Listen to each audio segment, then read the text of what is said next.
With these controversies done, we now move on to what do the rest of the ahadith mention about the Dajjal. And I'm not going to go over them one by one because it's a bit too advanced for that. I'm just going to summarize for you. Of the things that are mentioned in authentic ahadith, the Prophet ﷺ said, every single Rasul has warned his ummah about Dajjal from the time of Nuh alayhi salam. And I too shall warn you about the Dajjal. Now, this is actually very interesting for us as Muslims. Why? The Prophet ﷺ is saying the concept of Dajjal is found in all previous traditions. And guess what? We find it very clearly in the Christian tradition. As for the Jewish tradition, I have just scratched the surface. I'm not an expert, but I did my research. It appears that they don't really have this concept of the false Jesus. But believe it or not, some sects of the Jews have the concept of the false David, Ajibullah, the false Dawood. And Allah knows best, but it appears to be that because they took David as their main figure, and the folklore remains about the false one coming, so they took their main figure, David, and they made a contrary figure of him. There shall be a false king David, and Allah knows best. And this is a small segment of the Yahud. And by the way, the vast majority of modern Jews, they have abandoned these types of tales. They no longer believe in this anyway, as you know. The vast majority of them, they just look at these as folkloric traditions. And in fact, many of them don't even consider their law binding anymore, as you know. They are what they call modern or reform Jews, and that's a whole different, that's the majority of American Jews. You should all know this. Another tangent, but this is known. You should know this as American Muslims, you should know. There are three main firqas of Jews in America. Number one, that's the smallest. You want to begin with the smallest? No problem. Orthodox. This is the smallest, maybe 10 to 15%. And they are the strictest, and they are the literalists, and they want the ones who you can, and they have many firaq as well, and they have the Hasidics and whatnot. Number two is conservative, maybe around 20-25%, the next larger. But the majority are, number three, reform. And reform, essentially, there is no aqeedah they have to believe in at all, and there is no sharia they have to follow. They are more of a civilization. So what I'm saying, one group says the false King David. This is one group of the Orthodox. Very, very, very small percentage. Majority of them, these are just folklore tales they don't care about. It's gone. But my point is interesting here. The concept of the false Messiah or the false David is there amongst one group. Where did it come from? The Prophet ﷺ said, every prophet warned. So we believe the Prophet Musa would have warned. We believe this. That remained, and it was then taken by some group and converted this way. As for mainstream Christians, Baptist Christians, evangelical Christians, most mainline Protestant Christians, they firmly believe in the figure of the Antichrist. They call him the Antichrist. And they believe in this thing called the beast. And they say the symbol of the beast is 666. So these are interesting for us as Muslims. Now, you have two ways of looking at it. If you're a complete secular atheist who doesn't believe in God and whatnot, you say, oh, look at these religions, their folklore is the same. Their mythology is the same. The Antichrist, 666, the beast, whatnot. Or you can flip it around exactly and say, the very fact that two different civilizations and two different faith traditions that have no causal relationship with one another are saying the exact same thing means there must be a common origin, and that is Allah subhanahu wa ta'ala. You see, you can look at the two exact same things and then figure out what you want to do. Same thing goes for the Great Flood. Again, a bit of a tangent, but again, this is all interesting stuff. Do you know, my dear brothers and sisters, that every single civilization in the world has the myth of a great flood? The native Indians in this land, they have a myth of a great flood that took place once upon a time. The Aborigines in Australia, and they are the most disconnected of humanity. For 20,000 years they lived separate from the rest of humanity until Cook discovered them in 1753 when he, did the coast of Australia, and he discovered them. For 20,000 years the Aborigines were cut off from the rest of mankind. And guess what? They have the myth of a great flood. The Bible has the great flood. The Quran has the flood, right? The origin stories of ancient Babylon have the great flood. Now, what is the secular skeptic say? Look at these mythologies, they're all the same. You can flip it around 180 and say what? Why do all of these civilizations have a great flood myth? Because there was a great flood. And all of these are coming from the great flood. You see what I'm saying here, right? Yani the glass is half full, half empty. The same thing can be flipped around, and rather than deny faith, you can say, but it makes sense therefore. How could the Aborigines and the native Indians both have the great flood myth? How is that even possible? Think about it. Now, true, the details are very different, right? But that's because when you pass a fact from one person to one person to one person, what happens, right? You can even try it at home. Get 10 people, right, to stand together and just do it. And you will be shocked at what you see. Even hadith narrators might find themselves to be weak. Wal-'iyadu billah. Allah al-musta'an. Internal joke. So, where was I? The great flood myth. You're all lost. I apologize for drowning you in all of this great flood myth. Something about Dajjal. Let's get back to Dajjal. The notion that every single civilization, Judaism, Christianity and Islam, it has some notion of an evil entity that shall deceive mankind towards the end of times. Isn't it interesting? Isn't it something that makes you think, right? And there are so many, these folkloric movies that are made by Hollywood, right? That, the Antichrist is going to come. There's many of these. It's in their psyche. It's in their civilization and culture. Rather than flip it around and say, mythology, we say there is a common origin. So our Prophet ﷺ said, every prophet has warned his ummah about the Dajjal from the time of Nuh alayhi salam. He also told us that I shall tell you something that nobody has told before me. So he's going to give an interesting fact that no prophet before has mentioned. Now, by the way, I find it interesting personally that if you look at the folklore of the non-Muslims, the Christians, they also have in their folklore that the Dajjal shall be born to a family that is righteous overall and is praying for a child for a long time. And that the child will come and will flip on the parents. This is something in their folklore. We find it in our traditions as well. Okay? And one thing we do not find in Christian folklore at all, in Jewish folklore, is that the Dajjal will be deformed. And what do we find in Sahih Bukhari and Sahih Muslim? The Prophet ﷺ saying, I will tell you something that no other prophet told his people.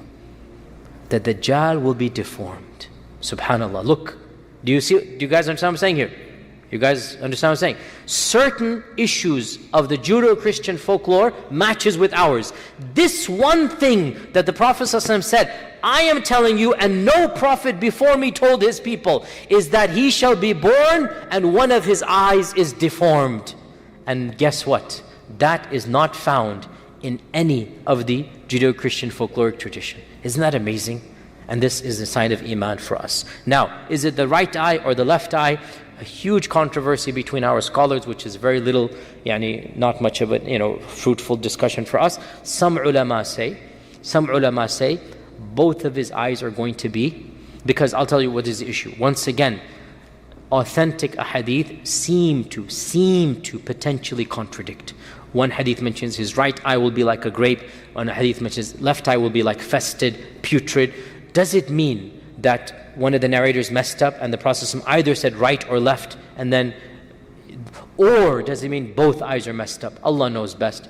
Allah knows best. Some ulama try to make jama' and they say, but it appears to me that Allah knows best that one eye is going to be messed up and the other eye will be normal. So this is something the Prophet ﷺ mentioned, that the one of the eyes will appear like a rotten grape. So you know a grape that you leave it for a while, it pops open, there's a brownish area, disgusting to look at. That will be the eye of Dajjal. So the Prophet ﷺ is saying, recognize that man when you see him. There will be one eye that will be open and evil and putrid and festering and what disgusting. That is one of the sign of Dajjal. Another sign is that the Dajjal will appear like a young man. So he's not going to be an old person. He will appear like a young man. Yani 20, 30 years old. He's not going to be 50, 60, 70. His shakl, his facial features will be that of a young man. Another sign, the Prophet ﷺ mentioned that the Dajjal will have curly hair. So he's not going to have straight hair. He's going to have curly hair. Okay? You don't need to look at your fellow friends and measure him. Whatnot. Calm down, bro. Bismillah. Let us pray none of your friends are Dajjal, or else that makes you the supporter of Dajjal. So look at it that way. When you make fun of your friend as a potential Dajjal, you become the supporter of the potential Dajjal. So be careful who you make fun of. So another sign is that the hair is going to be curly. And one of the signs that we are all aware of, the Prophet ﷺ said, every Muslim with an ounce of Iman shall recognize the words kafir written on the forehead of Dajjal. Now this sign is a sign of Iman. It is not a physical sign, because the kafir will see Dajjal and not see anything. Right? It is something that Allah will give to the believer. This is the eyes of the qalb, not the eyes of the heart, not the eyes of the physical eyes. So the mu'min will see the Dajjal and will see written on him kafir, and then to emphasize the point, the Prophet ﷺ spelled it out. Kafara will be written. Kafir will be written on his forehead. So this is something that is also authentically mentioned. As well, our Prophet ﷺ mentioned that the Dajjal shall travel the whole world, will visit every city. Now, when something mentions in the Quran everything or every city or every issue, some people want to interpret this literally, that every single small village shall be visited by Dajjal. We need to understand the word kullu in Arabic. We should know this as Arabic. The word kullu does not necessarily mean the English every. It can mean a lot of. It can mean a lot of. And it can mean every. You understand? So the word kull in Arabic does not necessarily mean every in English. It could also mean a lot of. And we know this from the Quran and Sunnah. Allah says in the Quran, تُدَمِّرُ كُلَّ شَيْءٍ بِأَمْرِ رَبِّهَا. The wind of Thamud destroyed everything. But it's not everything. Did the wind that was sent to Thamud destroy the rest of the world? But Allah says, كُلَّ شَيْءٍ. So the word kullu, and also وَمِن كُلِّ شَيْءٍ خَلَقْنَا زَوْجَيْنِ. This is one of those things that, if you some people leave Islam, the murtads, for the most trivial reasons, because their own ignorance doesn't understand the Quran. When they don't understand the Quran, they end up rejecting Islam. And I've read online one of the famous murtads who is rejecting Islam and making fun of it. He goes, look, the Quran says, وَمِن كُلِّ شَيْءٍ خَلَقْنَا زَوْجَيْنِ, and the amoeba is not zawjain. Because of this he becomes kafir. And I say his mind is the size of an amoeba. That's why he became kafir. Doesn't know basic Arabic. When Allah says, وَمِن كُلِّ شَيْءٍ خَلَقْنَا زَوْجَيْنِ, it does not mean that every single species must be zawjain. It could mean the default is zawjain, and that is the reality. Doesn't mean that every single entity has to have zawjain. You can have asexual reproduction which takes place in our world. See where I went from where to where, subhanAllah. So now we have a few minutes for Q&A before Salat al-Isha. Bismillah, yes. So it's a very good question by our brother, that how, if we say, according to Shaykh Rashid Rida and others, if we say that the hadith of Tamim ad-Dari is not authentic, how did it happen? Did the Sahaba, astaghfirullah, mess up? We have to realize the average chain of narrators between Imam Muslim, Imam Bukhari, and the Prophet is 6 people. Don't jump right at the Sahaba. There's plenty of people in the middle where, and this is actually well known for those who study hadith, sometimes the 3rd, 4th narration, and this is very common. He might have heard something from someone, and when years go by, he assumes he heard it from a narrator of hadith, and he then projects it mistakenly. Mistakenly, he projects it to a hadith, and it's not a hadith. Okay? And this is the job of the more discerning scholars to sift through. And that's why I said, do we even want to open this door? And I said the majority did not open this door, which is why they considered the hadith of Tamim to be authentic.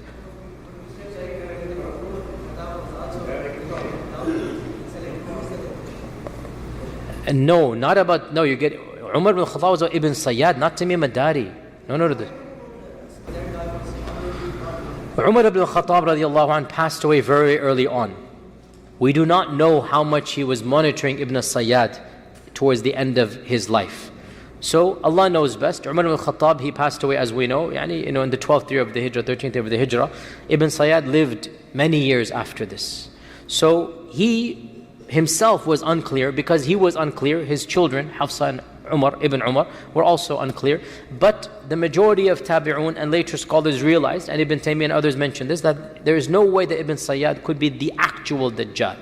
And this doubt came because they witnessed him interacting with the Prophet ﷺ. So no doubt when they saw the evil that was in him, so they have some doubt. Even Abu Sa'id al-Khudri, we saw in his narration, the rumors spread until the end of his life.